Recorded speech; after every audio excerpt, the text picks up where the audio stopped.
Subscribe करते वक्त bell icon को जरूर प्रेस करें जिससे लेटेस्ट एजुकेशनल वीडियोस का नोटिफिकेशन आपको मिलता रहे। Sunk cost and sunk cost fallacy, इस वीडियो में मैं आपको इन दोनों का बेसिक लॉजिक, बेसिक कॉन्सेप्ट बताऊंगा इजी वे में एग्जांपल के साथ। तो सबसे पहले हम देखते हैं कि संक कॉस्ट क्या होती है। A sunk cost is a cost that has already been incurred and sunk cost can not be refunded or recovered. Sunk cost वो कॉस्ट होती है जो हमारी जो अमाउंट है, जो हमारे पैसे हैं जो डूब जाते हैं, जो हमें वापस कभी भी नहीं मिलते या हम ना ले सकते हैं, ना उनको रिकवर कर सकते हैं, ना उनको रिफंडेबल कर सकते हैं। तो जो वो हमारा जो खर्चा होता है, जो वो हमारी कॉस्ट होती है, उसको हम बोलते हैं संक कॉस्ट। दोबारा से रिपीट करता हूँ, वो कॉस्ट जो हमारी डूब जाती है, मतलब वो पैसे जो हमारे पैसे जो डूब गए हैं और ना ही हम वापस ले सकते हैं, ना रिकवर कर सकते हैं, उसके ऊपर जो खर्चा आया है, जो पैसे जो हमारे डूबे हैं, जो वो कॉस्ट है, वो हमारी संक कॉस्ट होती है। एग्जाम्पल बताता हूँ। फॉर एग्जाम्पल, आप किसी शहर में गए हैं किसी काम के लिए, दूर कोई शहर है, तो उधर आपने एक दिन के लिए रूम जो है रेंट पे लेना है।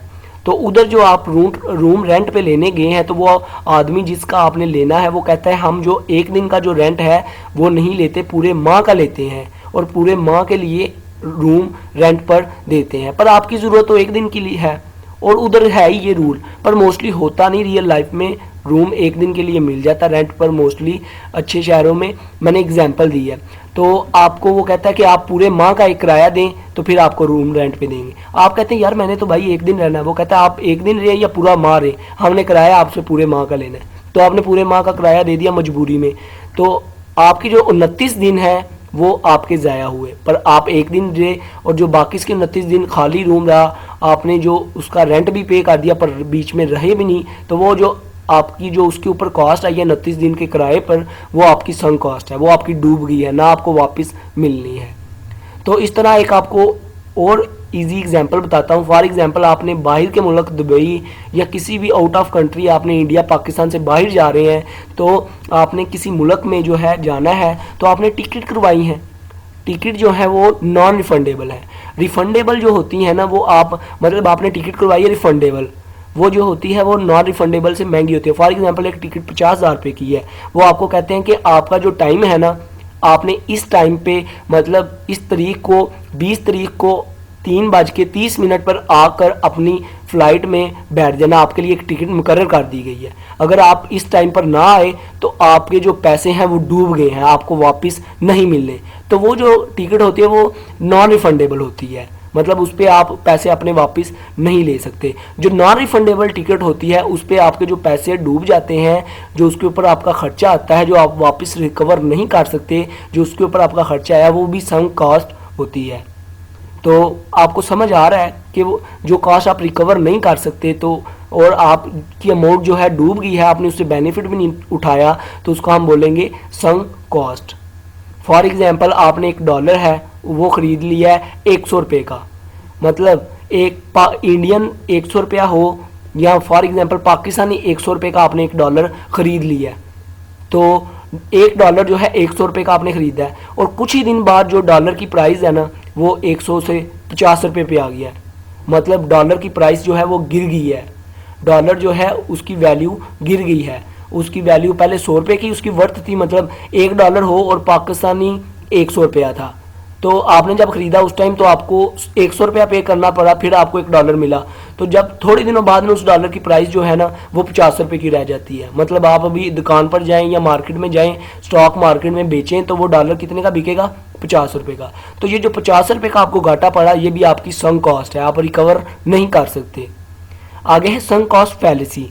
You make a rational decision based on future value of object, investment and experience. अभी संक कॉस्ट फैलेसी का क्या लॉजिक है? संक कॉस्ट फैलेसी में ये लॉजिक है कि आप ना एग्जाम्पल के जरिए बताता हूँ, मतलब आप रैशनल डिसीजन ले लेते हैं किस बेस पे? अपनी इन्वेस्टमेंट की बेस पे, अपने एक्सपीरियंस की बेस पे, अपने ऑब्जेक्ट की बेस पे। फॉर एग्जांपल, आप एक ना जाते हैं मार्केट में, आपने मार्केट में एक चीज़ खरीदी, आपने प्रोडक्ट खरीदी खाने के लिए। जब वो खाने के लिए आपने खाई तो वो उसका जायका बिल्कुल बेकार था, उसका जायका आपको बिल्कुल अच्छा नहीं लगा और आपकी जो अंदर का सिस्टम है बॉडी का, उसको बिल्कुल भी अच्छा नहीं लगा, उसके लिए स्टेबल नहीं था। फिर भी आपने सोचा यार मैंने इतने पैसे लगाए हैं, खाओ इसको, मैंने खाना है अभी। अभी मैंने अपने पैसे ज़ाया नहीं कर रहे। आपने ज़बरदस्ती खाई गए तो वो आपकी बॉडी के लिए नुकसानदेह था। तो आपका जो नुकसान है वो जो प्रोडक्ट आपने ख़रीदी थी खाने के लिए वो 50 रुपये की थी। तो जब आपने अपनी बॉडी के साथ जुल्म किया, उसको ज़बरदस्ती खिलाया, आपका जिस्म कह रहा था भाई मैं नहीं खा सकता, ये बहुत अच्छी नहीं है, बहुत बुरी चीज़ है मेरे लिए, मैं नहीं खा सकता, मुझे ये पसंद नहीं। तो फिर भी आपने कहा यार पैसे लगे हैं बॉडी को, अपने अंदर वाले जिस्म को कहा कि खाओ, अभी तो पैसे लगे हैं। तो जब आपने खाया तो आपका इतना नुकसान हो गया, आपको मतलब ब्लड प्रेशर बढ़ गया, आपका पेट का स्टमच खराब हो गया। तो आप फिर डॉक्टर के पास गए तो आपकी जो कॉस्ट आई डॉक्टर को, जो आपने पैसे पे किए वो थी 500 रुपया। तो अभी आप खुद ही सोचें, वो 50 रुपये आप उस चीज़ को फेंक देते, वो आपके लिए फ़ायदेमंद था, या आपने 500 जो पे किया उस चीज़ को खाकर वो फ़ायदेमंद है। तो इस चीज़ को कहते हैं संक कॉस्ट फैलेसी। और एक एग्जांपल देता हूँ। फॉर एग्जांपल आप मूवी देखने गए, आपने टिकट ली 100 रुपये की। तो जब आप मूवी देख रहे हैं तो वो टिकट जो मूवी थी वो तो साली है ही बोंगी, फजूल मूवी थी। तो आपने कहा यार अभी पैसे पे किए हैं तो इस मूवी को देखा जाए, आपने अपने 3 घंटे ज़ाया कर दिए, तो आपको मज़ा भी नहीं आया। तो वो जो आपके 3 घंटे कीमती थे इतने, वो आपने फजूल में ज़ाया कर दी। ना आपको उससे कुछ मोटिवेशन मिला, ना आपको उस मूवी से कोई फ़न मिला, ना आपको उसका कोई मज़ा आया। तो आपने 3 घंटे भी ज़ाया कर दिए, बजाय इसके कि आपको मूवी अच्छी नहीं लगी, सो तो डूबा था, मज़ीद आपने 3 घंटे भी आपने ज़ाया कर लिए। उस 3 घंटे में आप अपनी कोई बुक रीडिंग करते, अपना कोई स्टडी करते, तो वो कितना बेनिफिट था। तो ये होती है sunk cost fallacy. I hope आपको इन दोनों का बेसिक लॉजिक, बेसिक कॉन्सेप्ट पता चल गया होना है। वीडियो अच्छी लगी हो दोस्तों, सब्सक्राइब और लाइक करना मत भूलिएगा। Good bye.